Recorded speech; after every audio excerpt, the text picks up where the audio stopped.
A historic moment this week when former President Donald Trump was found guilty on all 34 counts in his hush money trial in New York. He's now the first president to ever be convicted of a felony. Mr. Trump slamming the historic verdict, promises to appeal. It was a rigged trial. We wanted a venue change where we could have a fair trial. We didn't get it. We wanted a judge change. We wanted a judge that wasn't conflicted. His campaign says ever since the jury handed back 34 felony counts of falsifying business records, he received a surge of donations, so much that the campaign site crashed. Meantime, President Joe Biden, in his first comments since the verdict, called Trump's speech dangerous. It's irresponsible for anyone to say this was rigged just because they don't like the verdict.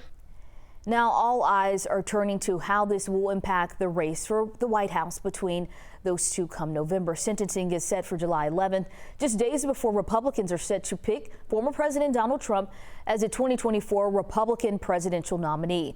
11 Alive's Zach Merchant, he sat down with an Emory Law School professor for some insight. Now that this verdict is in, can he still run for president this year? He can still run for president. We've never had a major party candidate convicted and run, but we have had a third party candidate, Eugene Debs, who actually campaigned from prison in the early 20th century.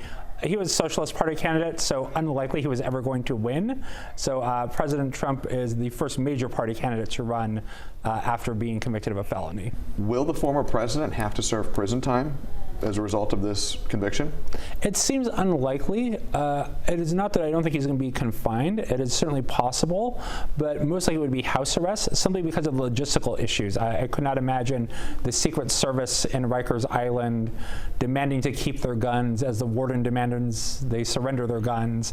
As a former president, Mr. Trump is entitled to Secret Service protection for life.